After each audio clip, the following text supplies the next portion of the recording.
안녕하세요. 서정호 목사입니다. 꿀보다 더 단 말씀이 있는 달콤한 큐티 시간입니다. 교회를 다니고 예수님을 믿는다고 해서 자신 있게 성숙했다고 말할 수는 없는 것 같습니다. 날마다 우리는 우리의 미성숙함을 고민하면서 그 미성숙함을 인식하고 인정하는 것이 오히려 사실은 성숙에 이르는 첫걸음이 아닐까 생각해 봅니다. 오늘도 말씀 앞에서 말씀을 묵상함으로 우리의 미숙함을 성숙으로 이끄는 복된 아침이 됐으면 좋겠습니다. 자, 이제 달콤한 큐티 시작합니다.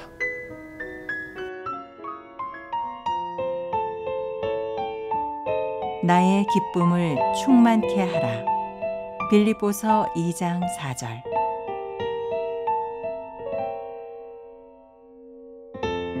각각 자기 일을 돌볼 뿐더러 또한 각각 다른 사람들의 일을 돌보아 나의 기쁨을 충만하게 하라.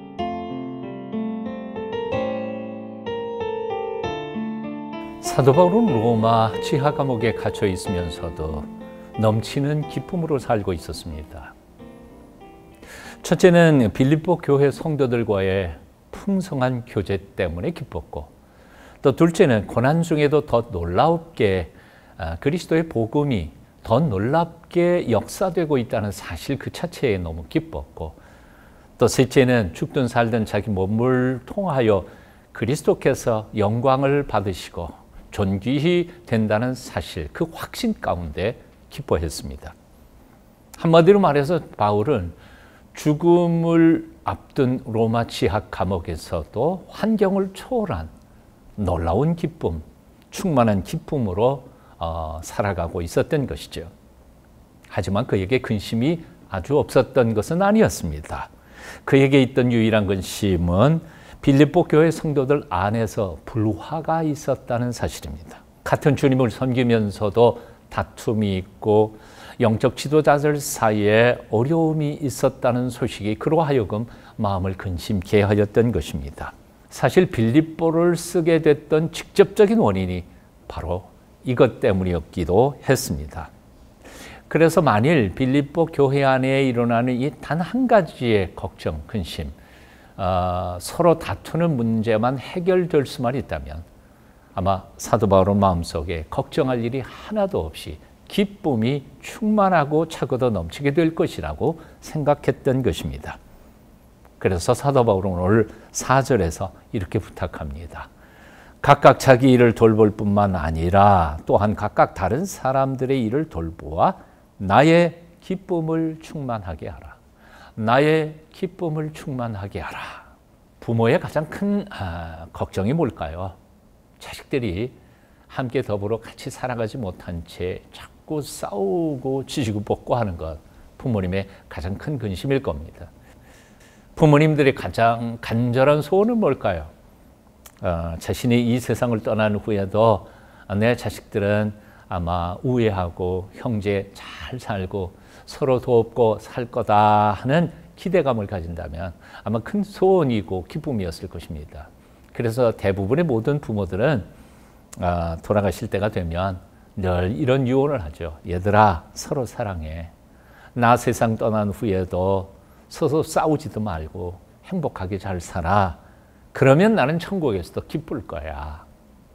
오늘의 본문을 사도 바울이 그렇게 빌립보 교회 교인들에게 생각하는 소원의 마음으로 이 본문을 읽을 때 아마 충분히 이해하기 쉬울 것이라고 생각합니다. 자, 오늘 사도 바울은 1절에서 이렇게 말씀하고 있습니다. 그러므로 그리스도 안에 무슨 권면이나 사랑이 무슨 위로나 성령이 무슨 교제나 긍휼이나 자비가 있거든. 아주 많이 복잡해 보이지만 사실 이 말씀은 간단합니다. 식물이 햇볕을 받으면 열매를 맺는 것처럼 성도들이 하나님의 은혜를 받으면 그 은혜에 합당한 삶을 살게 되는 게 당연하다는 뜻이죠. 그러니까 빌립보 교회 성도들은 그동안 참 하나님의 은혜를 많이 받았습니다. 오늘 본문에 보면 적어도 4가지 이상의 하나님께 받은 은혜들이 기록되고 있음을 봅니다. 그 첫 번째가 권면, 헬라어로는 파라클레시스라고 하는데 하나님께서 베풀어 주시는 놀라운 영적 은사입니다. 두 번째는 사랑의 위로, 세 번째는 성령의 교제, 긍휼과 자비 등등등등 참 많은 은혜를 받고 빌립보 교회 교인들은 모범적으로 교회 생활을, 신앙 생활을 잘하고 있었던 거죠. 그런데 그렇게 풍성한 은혜를 받고도 서로 지지고 볶고 싸우고 특별히 영적 지도자들끼리 다투고 있다는 소문을 들으니까 사도 바울은 속이 상할 수밖에 없는 겁니다. 아니 은혜 받았다는 사람들이 왜 싸워? 그리고 속상한 거죠. 그래서 화목하게 살라고 오늘 2절부터 4절까지 이렇게 기록하고 있는 겁니다. 제가 한번 읽어드립니다. 마음을 같이하여 같은 사랑을 가지고 뜻을 합하며 한 마음을 품어 아무 일에든지 다툼이나 허용으로 하지 말고 오직 겸손한 마음으로 각각 자기보다 남을 낮게 여기고 각각 자기 일을 돌볼 뿐더러 또한 각각 다른 사람들의 일을 돌보아 나의 기쁨을 충만하게 하라. 2절은 한마디로 마음을 같이하여 한 마음을 품으라는 뜻이고요. 그리고 3절부터 4절까지는 대략 한 세 종류의 말씀을 하고 있습니다. 첫째, 다툼이나 허용으로 일하지 마라. 둘째, 겸손해서 남을 자신보다 더 귀하게 여겨. 그리고 셋째, 자기 일은 자기가 스스로 알아서 하지만 그래도 남 하는 일은 좀 도와줘 하는 가르침입니다. 만일 빌립보 교회 성도들이 다툼을 그치고 이런 아름다운 화목하는 삶을 살 수만 있다면 사도 바울은 속에 기쁨이 넘칠 것이라고 그렇게 기쁨 충만하도록 나를 도와달라고 요청하고 있는 것이죠. 다시 이제 생각해 봅니다. 하나님은 언제 기뻐하실까요? 하나님의 백성들이 서로 자신의 다름들을 넘어서서 서로 사랑하고 한 몸으로 잘 화목하게 살아갈 때 하나님은 기뻐하실 것입니다. 아까 맨 처음에 말씀드렸던 것처럼 부모님의 기쁨이 어디입니까? 자식들이 행복하게 잘 사는 거죠. 이제 이 말씀의 거울 앞에 우리 자신이 한번 우리 자신의 모습을 돌아봤으면 좋겠습니다. 은혜 많이 받으셨습니까? 하나님의 위로가 차고도 넘치십니까? 하나님께 받은 축복이 많습니까? 그렇다면 받은 축복 자랑만 하지 말고 위로하셔야 합니다.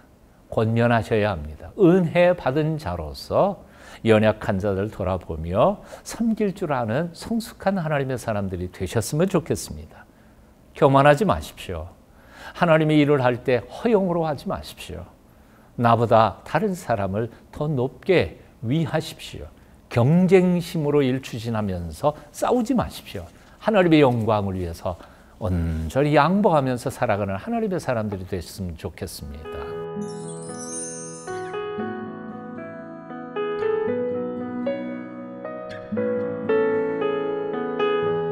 오늘 본문에 보면 다툼이라는 단어가 나옵니다. 헬라어로 사꾼이라는 뜻인데 아시는 것처럼 이기적인 목적 때문에 일하는 사람을 가리킵니다. 이런 사람은 뭔가 생길 것 같으면 일하지만 생기는 게 없으면 도망가 버립니다.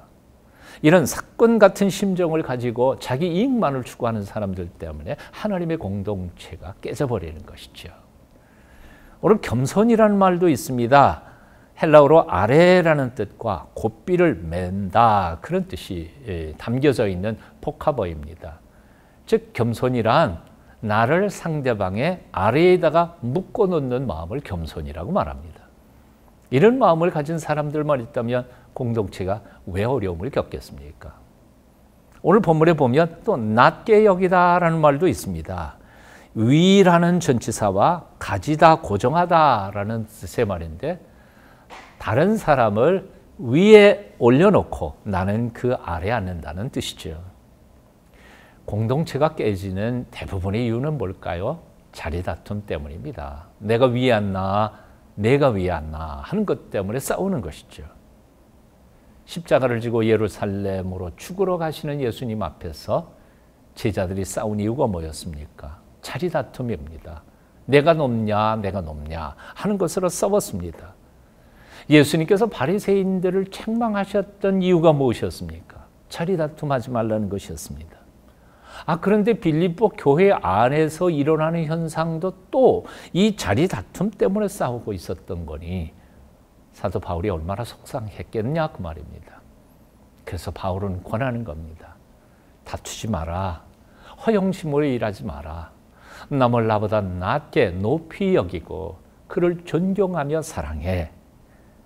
만일 그렇게 해서 한 몸 된 아름다운 공동체를 꾸려갈 수만 있다면 나는 기쁘고 또 기쁘고 나의 기쁨이 충만하게 될 것이다 하고 부탁하는 것입니다.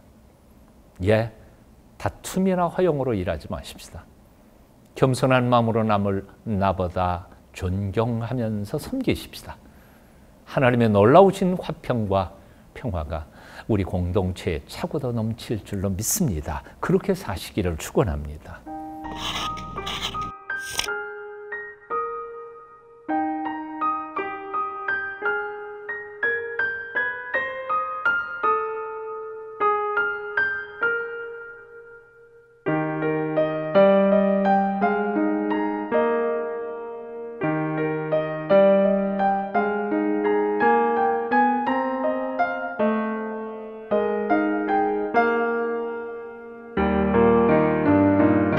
오늘 주신 메시지 한 번 더 외쳐볼까요? 한 마음, 한 뜻으로 서로 섬깁시다. 함께 묵상한 말씀 온종일 되새기며 오늘 하루도 주님과 동행하는 하루 사시기를 축원합니다. 기도하겠습니다. 화목해 하시기 위하여 기꺼이 죽으러 오셔서 십자가 높이 달려 죽으신 예수님, 주님의 이름으로 모이는 모임들 속에 여전히 다툼이 있고 불화가 있습니다. 주여 우리를 불쌍히 여겨주시고 화목의 대사로 희생하며 살 수 있는 성숙한 믿음을 우리에게 주시옵소서. 예수님 이름으로 기도합니다. 아멘.